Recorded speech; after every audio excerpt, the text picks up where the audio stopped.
warahmatullahi wabarakatuh. Sebelumnya perkenalkan, nama saya Fianzani Saputro dengan NIM 2020012117. Saya mahasiswa blended, jurusan manajemen konsentrasi sumber daya manusia. Di sini saya akan mempresentasikan mengenai judul seminar proposal saya, yaitu pengaruh lingkungan kerja, stres kerja, dan kompensasi terhadap turnover intention karyawan kontrak pada PT Eksekutif Cabang Jakarta. Sebelumnya di sini, kenapa saya memilih objek penelitian pada karyawan kontrak? Ya, karena kan ada beberapa alasan. Pertama yaitu mengenai relevansi tren pasar kerja, di mana beberapa penggunaan tenaga kerja sumber daya manusia yaitu lebih banyak mengadopsi kepada karyawan kontrak. Pemahaman tentang berbagai faktor mempengaruhi retensi karyawan kontrak menjadi penting bagi manajemen sumber daya manusia. Kemudian yang kedua, yaitu adanya kesenjangan penelitian, karena beberapa penelitian terdahulu itu lebih banyak meneliti atau fokus pada karyawan tetap. Kemudian selanjutnya mengenai latar belakang. Pasti latar belakang penelitian ini, yaitu pertama mengenai sumber daya manusia. Sumber daya manusia sendiri merupakan aset penting atau berharga yang dimiliki oleh setiap perusahaan, sehingga perusahaan yang baik akan memiliki strategi dan kemampuan tersendiri untuk meningkatkan daya saing setiap perusahaan. Apabila SDM-nya baik, pasti otomatis perusahaan tersebut akan berkembang lebih baik juga. Kemudian, apa yang dimaksud turnover intention sendiri? Di mana turnover intention yaitu merupakan tindakan atau rasa ingin keluar atau tiap karyawan atau individu ingin keluar dari organisasi tersebut.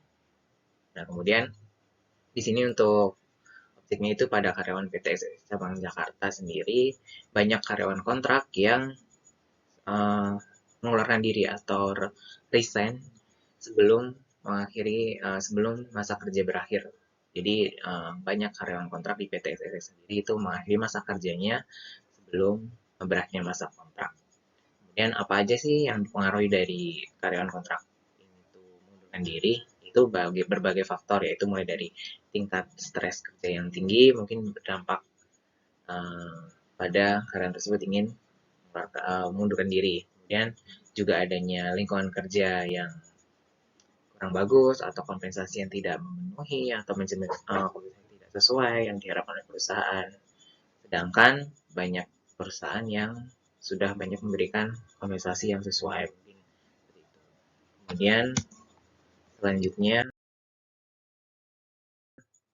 rumusan masalah ada di 3 di sini, yaitu apakah stres kerja berpengaruh pada turnover intention karyawan pada PT Cabang Jakarta, kemudian ada juga apakah lingkungan kerja berpengaruh terhadap turnover intention pada PT SX Cabang Jakarta, kemudian yang terakhir apakah kompensasi berpengaruh juga terhadap turnover intention.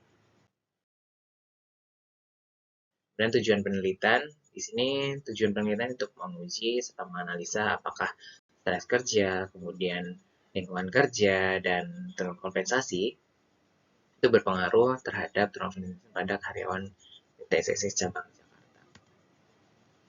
Kemudian manfaat penelitian sendiri di sini, manfaat penelitian saya membagi dua, yaitu secara teoritis dan secara praktis. Untuk secara teoritis sendiri, pastinya dengan penelitian ini akan diharapkan dapat menyumbangkan pengetahuan baru atau pengetahuan yang lebih mendalam dalam bidang, khususnya dalam bidang manajemen sumber daya manusia, baik di perusahaan, di kampus, di pendidikan, ataupun di kemudian secara praktis yaitu pastinya dapat mengambil tindakan untuk meningkatkan kondisi pekerja, memotivasi karyawan, dan mengurangi penggantian karyawan secara berkala. Kemudian selanjutnya tinjauan pustaka. Tinjauan pustaka di sini yang pertama yaitu mengenai stres kerja sendiri.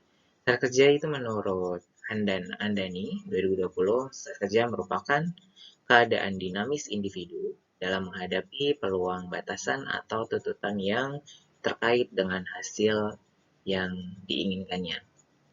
Nah, stres kerja itu pasti setiap karyawan mempunyai tingkat stres kerja yang berbeda-beda. Kemudian apa aja sih indikator stres kerja? Indikator stres kerja itu mulai dari merasa takut adanya perubahan sistem yang baru jalankan di perusahaan tersebut. Ada juga yang namanya merasa tidak senang ketika kinerja tidak sesuai yang dia berikan pada perusahaan, dan juga ada merasa emosi apabila mendapatkan perlakuan yang berlebihan oleh atasan, kemudian merasa tergesa-gesa ketika ada pekerjaan yang belum kelar, dan lain sebagainya. Sudah saya paparkan. Kemudian tinjauan kerja yang kedua, tinjauan pustaka, yaitu mengenai lingkungan kerja.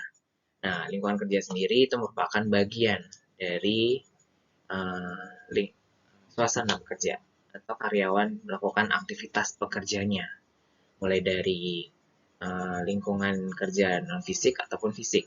Nah, kemudian indikatornya itu apa aja, yaitu mulai dari suasana kerja, tersedianya fasilitas yang nyaman untuk karyawan, hubungan dengan rekan kerja. Kemudian jenisnya tadi yang sudah saya sebutkan itu ada dua, lingkungan kerja fisik dan non fisik. Nah, untuk lingkungan kerja fisik itu yang berhubungan dengan karyawan atau pusat secara langsung, mulai dari apa sih, pencahayaan tempat kerja, sirkulasi udara tempat kerja, kemudian meja, kursi, dan lain sebagainya. Nah, kalau untuk lingkungan kerja non fisik sendiri itu yang tidak berkaitan secara langsung, mungkin seperti komunikasi yang tidak baik dengan atasan atau rekan kerja yang lain, kemudian pengendalian diri secara emosional setiap masing-masing karyawan, atau sistem atau rasa kekeluargaan setiap karyawan, dan lain sebagainya. Kemudian tinjauan pustaka yang kedua mengenai kompensasi. Kompensasi merupakan sesuatu yang didapatkan atau imbalan yang diterima oleh karyawan dari perusahaan. Nah, tujuan kompensasi di sini ya pastinya untuk meningkatkan kepuasan kerja karyawan, kemudian adanya motivasi karyawan tersebut untuk dapat bekerja lebih baik secara maksimal karena kompensasi yang dia dapatkan. Kemudian apa aja sih indikator kompensasi? Ya pastinya gaji, kemudian fasilitas yang diterima oleh karyawan, mulai dari fasilitas kesehatan, fasilitas lainnya, BPJS tenaga kerja atau BPJS kesehatan, kemudian juga fasilitas-fasilitas yang lain, mungkin transport dan lain sebagainya. Kemudian ada tunjangan, pastinya tunjangan dengan adanya tunjangan sampingan atau tunjangan nikah dan lain sebagainya, itu pasti yang karyawan akan kerja lebih baik lagi. Kemudian tinjauan pustaka yang terakhir itu turnover intention. Turnover intention sendiri yaitu tadi rasa ingin keluar atau keinginan karyawan untuk berpindah kerja dari perusahaan yang sudah saat ini menjadi perusahaan lain. Indikator turnover intention yaitu pemikiran untuk keluar, kemudian perencanaan alternatif pekerjaan lain yaitu untuk keluar, dan lain sebagainya. Kemudian jenis turnover di sini ada dua, involuntary turnover dan voluntary turnover. Kemudian kerangka konseptual ini kurang lebih seperti ini, yaitu lingkungan kerja apakah berpengaruh secara signifikan dan terhadap turnover intention, kemudian stres kerja apakah berpengaruh secara langsung terhadap turnover intention, dan kompensasi apakah berpengaruh secara langsung terhadap turnover intention. Kemudian hipotesis penelitiannya kurang lebih ya nanti apakah stres kerja, lingkungan kerja, kompensasi berpengaruh secara langsung atau tidak berpengaruh secara langsung terhadap turnover intention. Kemudian metode penelitian di sini, jenis metode penelitiannya penelitian kuantitatif asosiatif, yaitu bersifat menguji apakah pengaruh stres kerja, lingkungan kerja, dan kompensasi terhadap turnover intention pada karyawan PT Bank Jakarta.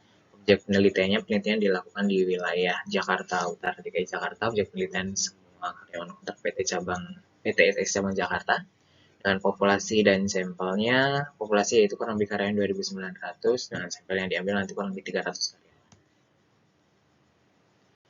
Kemudian